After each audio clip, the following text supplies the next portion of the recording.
আমার ওই এক কথা তোমাকে বলে দিলুম। হ্যাঁ, আমার ছেলে বাড়ি ছেড়ে হোটেলে গিয়ে থাকবে আমি কিছুতেই হতে দেবো না, কিছুতেই না। আমি সব শুনেছি তোমার ওই গুণবতী বৌমার কথা। সে নাকি জুনের স্বামীর কাছে লাগান ভাগান করেছে, বুঝেছ? শোনো, জুনের স্বামী নাকি এখন বলে গেছে তাকে এই বাড়ি ছেড়ে চলে যেতে হবে। আর আমার ছেলে সে নাকি বলেছে সে হোটেলে গিয়ে থাকবে। আমি মা হয়ে এই দৃশ্য তো কিছুতেই সহ্য করতে পারবো না। আমার ছেলে, আমার নাতনি তারা হোটেলে থাকবে আর আমরা বাড়িতে বসে দিব্যি চুপ্পচস্য করে খাবো। না না, এ আমি কিছুতেই হতে দিতে পারি না। একটা পরের বাড়ি মেয়ে আমার বাড়িটা ভোগ করবে। বাবা বাবা, চমৎকার। এই বাড়ি বাড়ি করছো কেন? বাড়িটা কি তোমার? সে আসতে চায়, বাড়িতে আসুক না। কে তাকে নিষেধ করেছে? সঙ্গে নাতনিকে নিয়ে আসুক। তাদের বাড়ি তারা থাকবে, কে নিষেধ করেছে? কিন্তু এই ছোট করে অন্য কাউকে কিন্তু আমি বাড়িতে ঢোকাতে দেবো না, কথা তুমি খেয়াল রেখো। শোনো, আমার ছেলে তেমন ছেলে নয়, বুঝেছো? সে যখন একজনের দায়িত্ব নিয়েছে না, তাকে ছেড়ে সে কখনো আসবে না, কখনো আসবে না। তাছাড়া আমার ছেলের সঙ্গে তার বউয়ের ডিভোর্স হয়ে গেছে। এখন আমার ছেলে কাউকে বাড়িতে নিয়ে এসে রাখলো কি রাখলো না, তাতে তো তার কিছু যায় আসে না। এখন তুমি তো তোমার বৌমাকে বাপের বাড়ি যেতে দেবে না, তোমার কাছে রেখে দেবে। আর তিনিও তেমনি বাড়ি ছেড়ে কোথাও নড়বেন না, এখানেই থাকবেন।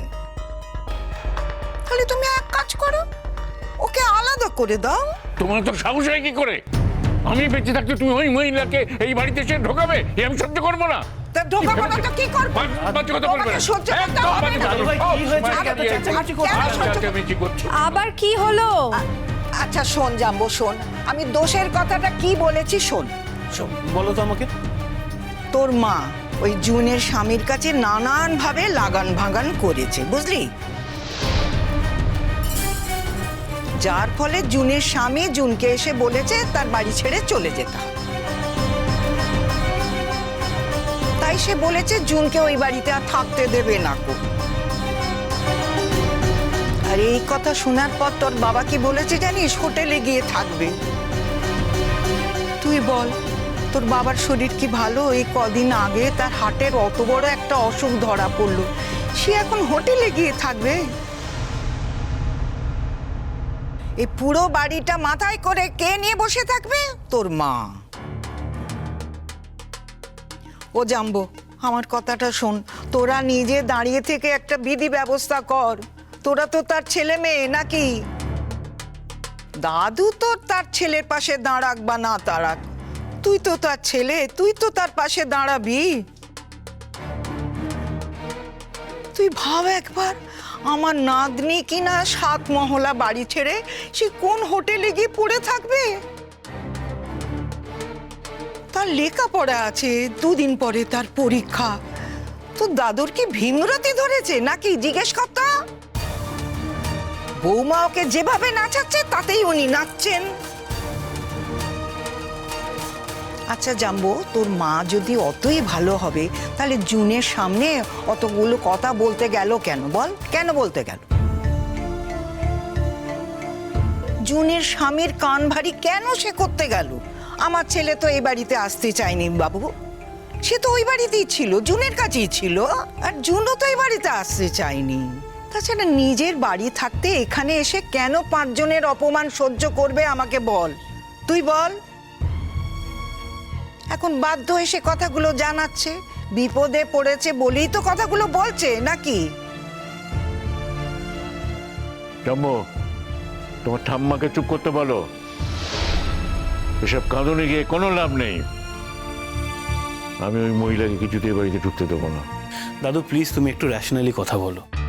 দেখো, তুমি বলতেই পারো যে ওরা এই বাড়িতে থাকবে না, যতই হোক তোমার বাড়ি, কিন্তু তাতে কি তুমি ভালো থাকবে? হ্যাঁ না, মানে ভেবে দেখো না, পাপা যদি দিনের পর দিন হোটেলে থাকে, ওদিকে ডিঠি রয়েছে, ডিঠির পড়াশোনা আছে, ডিঠির ক্যারিয়ার আছে, সেও দিনের পর দিন ওই হোটেলে কাটাবে, তোমার সেটা ভালো লাগবে? কে বলেছে তাকে হোটেলে থাকতে? বাড়িতে আসুক। দেখো দাদু ভাই, সেটা তো সম্ভব নয়। তুমি মানতে না চাইলেও তোমাকে মানতে হবে যে আইনত আমার মা আর পাপার মধ্যে এখন আর কোনো সম্পর্ক নেই। ডিভোর্সটা হয়ে গেছে দাদু ভাই। অনিরুদ্ধ, তাহলে তো বাই দ্যাট লজিক পাপা আর জুন আন্টিও একসঙ্গে অফিসিয়ালি থাকতে পারবে না যতদিন না জুন আন্টি আর ওর হাজবেন্ডের ডিভোর্স হয়ে যাচ্ছে। না না না না, জুন আমার কাছে থাকবে, আমার সঙ্গে শোবে। আরে বাইরে কি করছে সেসব আলাদা কথা, এখানে থাকলে তো এখানকার নিয়ম কানুন মেনেই চলতে হবে। আমি শুধু বলছি যে বুয়া যখন মেয়েটার জন্য এত লড়াই করছে, আর মেয়েটা যখন বুয়ার পাশে এতদিন ধরে ছিল, এখন যদি বুয়া মেয়েটাকে ছেড়ে চলে আসে, মেয়েটার কি হবে বলো তো একবার, বলো। মেয়েটার একা দোষ দিলে তো চলবে না, বলি মেয়েটা তো ওকে ঘরছাড়া করেনি গো। বুয়ার সংসারে অশান্তি ছিল, সে বউয়ের সাথে থাকতে পারেনি, তাই শান্তির খোঁজে জুনের কাছে চলে গিয়েছিল। দেখো নাথবু, দুজনেই তো দুজনকে দরকার, তাই না? এখন বুয়ার বাড়ি আছে বলে ওকে আমি বাড়িতে টেনে নিয়ে আসবো আর মেয়েটাকে রাস্তায় ফেলে দিয়ে আসবো, তা তো হয় না কো। ঠাম্মি, তাহলে তুমি কি সাজেস্ট করছো? এই একই বাড়িতে জুন আন্টি আর আন্টি দুজনেই থাকবে? সেটা কি দেখতে খুব ভালো লাগবে? লোকজন কি বলবে? আহা, তুমি ওইভাবে কথাটা নিচ্ছ কেন বলো দেখি নাগবো? আরে এমন হয় না যে বিপদের সময় মানুষ মানুষের বাড়িতে জায়গা দেয় না, থাকে না? তাছাড়া জুন যখন একটা ফ্ল্যাট কিনে নিতে পারবে তখন সে আলাদা হয়ে যাবে। আমি শুধু বলেছি যে কদিনের জন্য মেয়েটাকে এখানে একটু আশ্রয় দেবো, এই। এত বছর সংসার করার পর এইটুকু অধিকার যদি আমার না থাকে, তাহলে আর কি বলবো বলো? এই শোনো, একটা কথা তোমাকে বলে রাখি, ওই জুন কিন্তু এই বাড়িতে তোমার সাথে শোবার জন্য আসছে না, তোমার আশ্রয়ের জন্য আসছে না। ওই বাড়িতে এলে ওই স্বামী স্ত্রী জীবনযাপন করবে, সে আমি কিছুতে হতে দেবো না। তুমি হতে দেবে না বলে তো সেটা আটকে নেই দাদু ভাই। দেখো, বাড়িটা তোমার, তাই তুমি আজ এই জেদটা করতে পারছো। একবার ভেবে দেখো তো, বাড়িটা যদি ঠাম্মির নামে হতো, তাহলে কি তুমি আজ এই জেদটা করতে পারতে? এই ছেলে হয়ে তোরা মাকে এত অপমান কি করে করতে পারিস? বাবার সব অন্যায়গুলো মেনে নিচ্ছিস? দেখো দাদু ভাই, এর মধ্যে অন্যায় কি আছে আমি বুঝতে পারছি না। মানে আমার তো অ্যাটলিস্ট এতে অন্যায় বলে কিছু মনে হচ্ছে না। প্রত্যেকটা মানুষের নিজের মতো করে তার জীবন স্বাধীনভাবে বাঁচার অধিকার আছে, আমার পাপারও আছে। একটা মানুষ সারা জীবন অশান্তি ভোগ করে গেল, তারপরেও সে একসঙ্গে থাকবে, এটা তো সব ক্ষেত্রে নাও হতে পারে দাদু ভাই। হ্যাঁ, সেই জন্যই তো হিরে ফেলে কাজ বেছে নিয়েছে, কাজ। দেখো দাদু ভাই, এটা তোমার মনে হচ্ছে, কিন্তু যে থাকছে তার তো আর মনে হচ্ছে না। আর তার যতদিন না এই কথাটা মনে হচ্ছে, তুমি এই কথাটা বলতে পারো না। তোমরা কি বলতে চাইছো বলো, তোমরা কি বলতে চাইছো? দাদু ভাই, আমার মনে হয় আন্টির সঙ্গে এই ব্যাপারে একবার কথা বলা উচিত, রাইট? কেন এই কথা তুমি কেন বলছো নাগবু? তুমি তো এত বুদ্ধিমতী, তো আন্টির সাথে কি কথা বলবে বলো দেখিনি, কি কথা বলবে? আন্টির তো ডিভোর্স হয়ে গেছে, বুয়ার ব্যাপারে তার তো কথা বলার কোনো অধিকারই নেই কো। ও কৃতজ্ঞ বেঈমান, সারাটা জীবন মেয়েটা তোমার জন্য এত করে গেল, আর এখন তুমি তার বদনাম করছো? তুমি কি মানুষ? একটু অমানুষ কোথাকার। দেখো, আমি হয়তো থাকবো না, কিন্তু তোমার শেষ জীবনটা কিন্তু পড়ে আছে। ভাবো, সেদিন কিন্তু ওই চুন এসে তোমাকে কোনো রকম সাহায্য করবে না।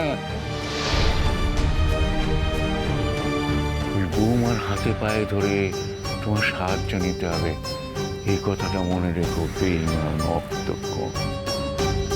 দেখো দাদু ভাই, এখন তো এইসব কথাগুলো বলে কোনো লাভ নেই। শুধু শুধু নিজেদের মধ্যে ঝামেলা বাড়ানো হচ্ছে, আর তো কোনো লাভ হচ্ছে না এইসব কথাগুলো বলে। আহাহাহা, আমার ছেলে কষ্ট পাবে আর আমি চুপ করে বসে থাকবো, কিচ্ছু বলবো না কো। এক ছেলের তো কোনো খোঁজই পায় না, সে তো কোনো যোগাযোগই রাখে না। আর একটা ছেলে সে বাবা মা করে মরে যাচ্ছে, তাকে বাড়িতে আসতে দেয় না কো। সে যে কত কষ্টে আছে সে তো আমিই জানি। সে একটা মনের মতো মানুষ পছন্দ করেছে, যে মেয়ের কোনো তুলনাই হয় না কো। চুপ!